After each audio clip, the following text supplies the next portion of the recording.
Hinangaan ang katapatan ng isang aviation security sa NAIA matapos isoli ang naiwang bagahe ng isang pasahero.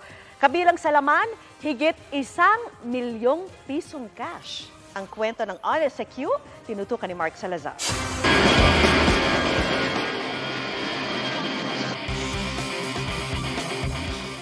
Sa araw-araw na dagsa ng mga pasahero sa airport, hindi na bago para sa mga aviation security ang makapulot at mag-turnover ng mga naiwang gamit ng pasahero sa lost and found booth.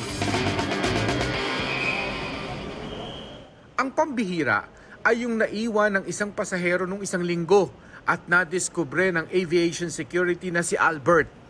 Bagahing may 1.4 million pesos sa loob at mamahaling mga gamit. Marami ang humanga sa prinsipyo ni Albert na hindi nagdalawang isip na isauli ang pera. Hindi po natin kailangang angkinin ang hindi po sa atin. Hindi ko po gagawin. Hindi po ganun ang pagpalaki po sa amin ng mga magulang ko po. Dahil sa kanyang katapatan, binigyan si Albert ng commendation letter ni MIA General Manager Cesar Chong. May ibinigay rin sa kanyang pabuya ang may-ari ng bagahe. Minute niya po ako kahapon dun sa may boarding gate po. Alauna po ng hapon, doon ko po siya nakausap sa taas. Sa boarding gate po, gate 14. Nagpapasalamat nga daw po siya dahil sa akin. Kung ibang tao po ang nakadampot, wala na daw po siyang aasahan.